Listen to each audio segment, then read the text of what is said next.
श्री कृष्ण लीला के चिंतन में उखल से बंधे हुए दामोदर का यमल अर्जुन बने हुए कुबेर पुत्रों पर कृपापूर्ण दृष्टिपात।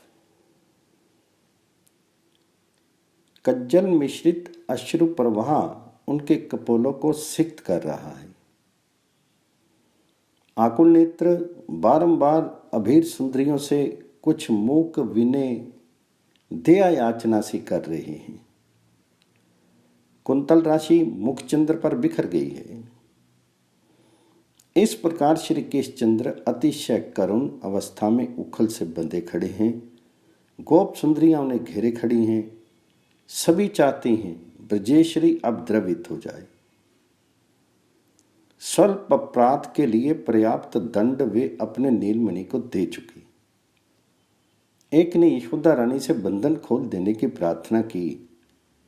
जसोदा तेरो मुख हरि जोवी, कमल नैन हरि हिचकनी रोवी, बंधन छोड़ी जसोवी। दूसरी समझाने लगी, जो तेरो सुत खरो अच्छे गरो, तब कोखी को जायो। कहाँ भ्यो जो घर के ढोठा, चोरी माखन खायो। तो तीसरी ने फिर समझाया, जसोदा ये ना भूची करे काम, कमल नैन की भुजा देखी धो, ते बांधे हैं दाम। पुत्रहु ते प्यारे को हैरी, कुल दीपक मणि धाम। हरि पर वारी डारी, सब तन मन धन, गोरस अरुग्राम। एक वृद्धा गोपी में तो कुछ देवी आवेश आ गया। उसके नेत्रों में रोष भर आया। सारे अंग किसी विचित्र तेज पुंज से व्याप्त हो गए। वह यशोदा रानी की भर्त्सना करते हुए भगवत तत्व की बातें बताने लगी और श्री कृष्णचंद्र को छोड़ देने के लिए ब्रजेश्वरी को शपथ देने लगी। जसोदा तेरे भलो हियो है माई, कमल नैन माखन के कारण बांधे उखल लाई। जो संपदा दे मुनि दुर्लभ, सपने हूँ देखना दई ना दिखाई। याही तै तू गर्व भुलानी, घर बैठे निधि पाई। जो मूरत जल थल में व्यापक, निगम न खोचत पाई। सो मूरत ते अपने आंगन चुटकी दे जो नचाई। तब काहू सुत रोवत देखती, दौरी लेती ही लाई। अब अपने घर के लड़का सो इति करती निटराई। बारंबार सजल लोचन करी, चितवत कुंवर कन्हाई। कहाँ करो बलि जाऊं छोरी तू, तेरी सोई दिवाई। सुरपालक असुरन और सालक, त्रिभुवन जाहि डराई। सूरदास प्रभु की ये लीला निगम नीति नित पाई। किंतु ब्रजेश्वरी का हृदय तो आज मानो पाषाण बन गया है। वे किसी की बात से तनिक भी द्रवित नहीं होती हैं। अपितु तो सबका इतना आग्रह देख करके उल्टे खींच जाती हैं और कहने लगती हैं, जाहू चली अपने अपने घर, तुम्हें सबने मिले ढीठ करायो।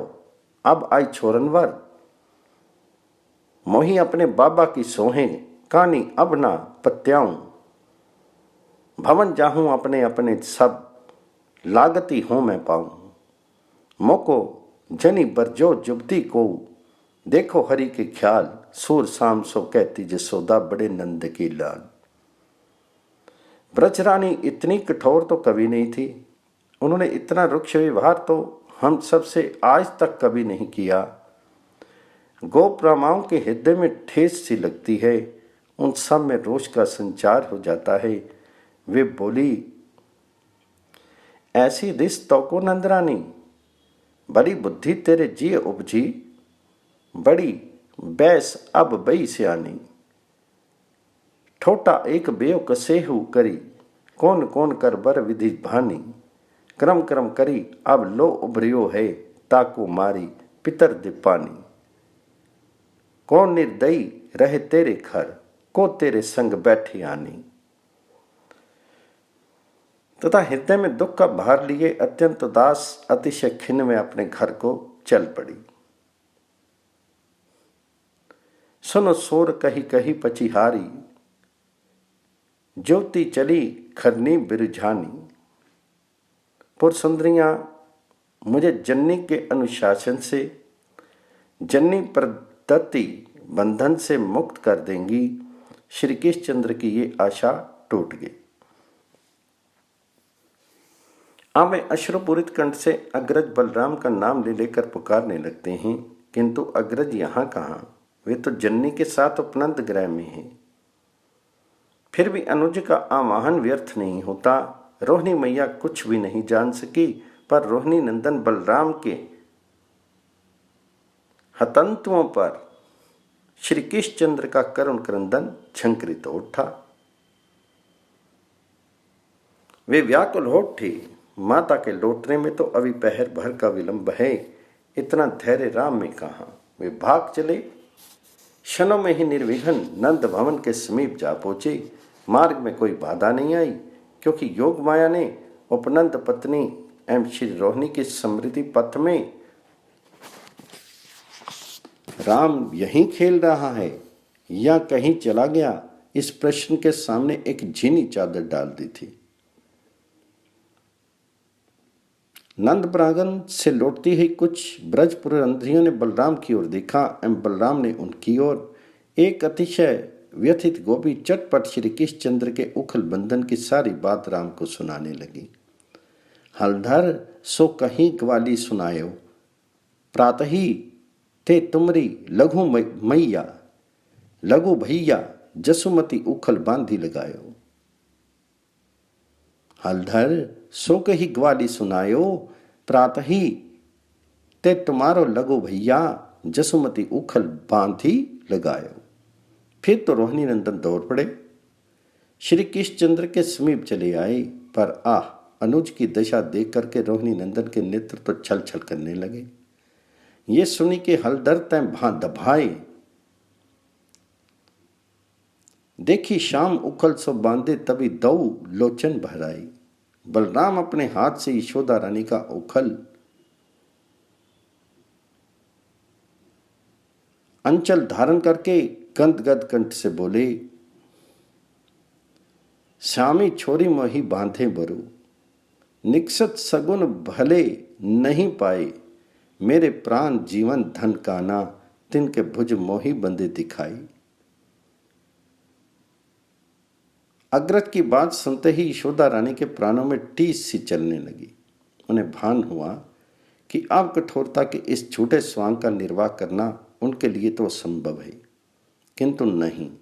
उसी क्षण अचिंत्य लीला महाशक्ति ने वात्सल्य सघन मूर्ति यशोदा रानी के मन को अपने हाथों में ले लिया। ब्रजेश्वरी तो उमड़ते हुए वात्सल्य सिंधु में बहने जा रही थी, पर लीला शक्ति उन्हें बाहर निकाल ले आई तथा उन पर अपना हाथ फेर करके कुछ समय के लिए धैर्य धारण करने योग्य बना डाला।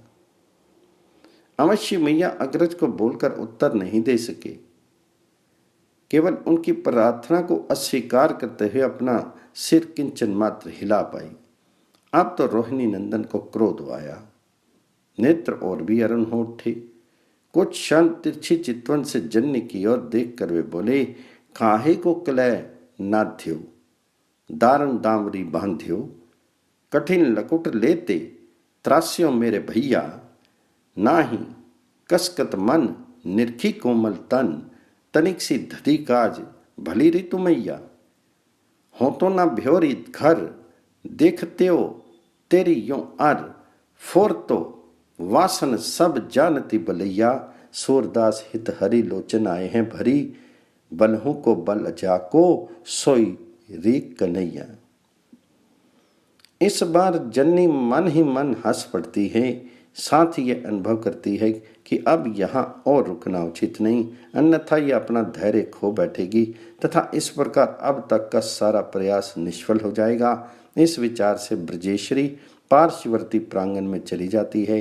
यहाँ रह जाते हैं गोप शिष्यों से आवृत, उखल से निबद्ध श्री कृष्णचंद्र एवं उनकी ओर सकरुण दृष्टि से देखते हुए रोहिणी नंदन बलराम। इनके अतिरिक्त अंतरिक्ष में अवस्थित है अमरवृंद, जो श्री कृष्णचंद्र के इस भक्त वत्सलता को निहार निहार कर आनंद सिंधु में डूब उतरा रहे हैं। क्यों ना हो। सर्वतंत्र स्वतंत्र स्वयं भगवान श्री कृष्णचंद्र का जननी के प्रति ये आत्मसमर्पण इस योग्य ही है।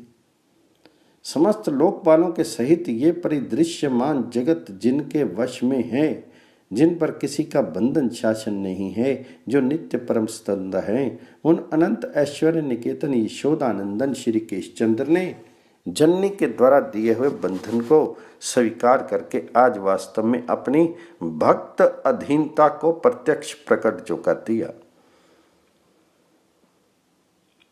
जिस कृपा वैभव का आस्वाद ब्रजेश्वरी ने पाया, उसे आज तक नारायण के नाभि कमल से उत्पन्न प्रापंचिक भक्तों के आदि गुरु जगत विधाता ब्रह्मा ने भी नहीं पाया।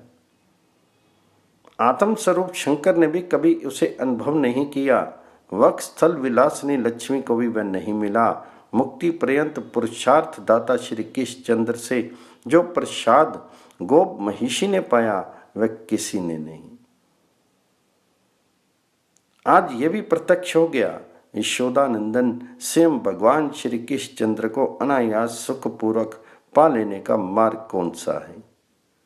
ब्रजवासियों के समान केवल प्रेम के लिए ही प्रेम करने वाले भक्तों को वे जितने सुलभ हैं, उतने सुलभ किसी भी प्राणी के लिए नहीं हैं, और तो क्या अपने आत्मभूत तत्व ज्ञानियों के लिए भी नहीं। ये सब प्रत्यक्ष देख करके अनुभव करके देववृंद तो आनंद मत हो गए हैं, किंतु यशोदा रानी के ध्यान में बस इतनी सी बात है कि अपने चंचल नीलमणि को उन्होंने कुछ क्षणों के लिए उखल से बांध दिया है। भर्त्सना से अपने को अपमानित मान करके रूठ कर कहीं में वन की ओर एकाकी भाग न जाए, इसकी उचित व्यवस्था मात्र मैंने की है। वे तो इतना ही जानती हैं, इसलिए दूसरे कक्ष में जाकर के निश्चिंत मन से गृह कार्य में संलग्न हो गई हैं। इधर अनुज के प्रति इतनी कठोरता एवं अपनी प्रार्थना की जन्नीकृत उपेक्षा दोनों ही रोहिणी नंदन के लिए असह्य हो जाती हैं। वे क्रोध से दांत पीसने लगते हैं, किंतु श्री कृष्णचंद्र का क्रंदन क्रमशः शांत होने लगता है। जब तक गोप सुंदरियां थी, जन्नी उपस्थित थी, तब तक तो वे अत्यंत व्याकुल थे, पर उनके जाने के कुछ क्षणों के पश्चात ही वे शांत होने लगे। धीरे धीरे क्रंदन समाप्त हो जाता है, और अब तो उसके बदले उनके अरुण अधरों पर मंद मुस्कान छा जाती है। अवश्य अभी ये मुस्कान ब्रज रानी के वात्सल्य रसपान से मत हुए, अपने अनंत ऐश्वर्य को विस्मृत हुए स्वयं भगवान ब्रजेंद्र नंदन श्री कृष्णचंद्र की नहीं है। ये मुस्कान है उनके अधरों की ओट में उनके लीला मंच की अधिष्ठात्री योग माया की। वह व्यक्त हुई है अतिशय व्याकुल बलराम को आश्वासन देने के लिए। क्षण भर के लिए बलराम में उनके अनुज के अनंत सम असम उधर्व ऐश्वर्य का उन्मेष कर उनकी चिंता हर लेने के लिए, साथ ही रसपान प्रमत्त श्री कृष्णचंद्र में एक सुदूर अतीत की अपने परम भक्त नारद के द्वारा दी हुई प्रतिश्रुति की स्मृति जगाने के लिए उस मुस्कान ने रोहिणी नंदन की चिंता हर ली। ठीक वैसे ही एक किरण उनके अधरों पर भी व्यक्त हो जाती है तथा नेत्रों में ऐश्वर्य का चित्रपट भर जाता है। निरखी शाम हलदर मुस्काने को बांधे को छोड़े इनको, ये महिमा यही पे जाने। उत्पत्ति प्रलय करत है यही, शेष सहस मुख सुजस बखाने। जमल अर्जुन तरु तोरी उदाहरण, कारण करन आप मन माने। असुर संहारन भक्तनि तारन, पावन पतित कहावत पाने। सूरदास भाव भक्ति के अति हित जसमति हाथ बिकाने। श्री कृष्णचंद्र भी मानो जाग से उठते हैं। नंद सदन के समीप खड़े गगनचुंबी यमल अर्जुन वृक्षों की ओर उनकी दृष्टि चली जाती है। उसी क्षण बाल्यावयस के अंतराल से उनकी सर्वज्ञता शक्ति संकेत करने लगती है। लीला विहारिण दामोदर, देखो नाथ, देव परिवान से 100 वर्ष पूर्व ये युग्म अर्जुन वृक्ष यहां आकर तुम्हारी परीक्षा कर रहे हैं। कुबेर पुत्र नलकुबर एवं मणिग्रीव ही वृक्ष बनकर तुम्हारी कृपा की बाट देख रहे हैं। धन मद ने इन्हें अंधा कर दिया था, किंतु तुम्हारे परम भक्त देव ऋषि नारद की इन पर कृपा हुई। देव ऋषि ने शाप देकर के इन्हें वृक्ष योनि दे दी। अनुग्रह करके तुम्हारे क्रीड़ा प्रांगण के किनारे निवास दे दिया। तुमसे बारंबार ग्रीष्म का के आतप का, पावस की झड़ी का, शिशिर के हिम का और पवन के प्रचंड झंझावत का उपभोग करते हुए ये अपनी सारी मलिनता धो चुके हैं। अब समय पूर्ण हो चुका है। नाथ, अपना पावन स्पर्श दान करके इन्हें कृतार्थ करो। प्रभु, अवसर भी सुंदर है, जननी गृह कार्य में व्यस्त है। सर्वज्ञता शक्ति के उपयुक्त संकेत पर श्री कृष्णचंद्र भी अपनी स्वीकृति दे देते हैं। हरि चित्ते यमन अर्जुन के तन अबहु, आज इन्हें उद्धारो, ये है मेरे निज जन। ये सुकुमार बहुत दुख पायो, सुत कुबेर के तारो सूरदास प्रभु। कहत मन ही मन ये बंधन निर्वारो।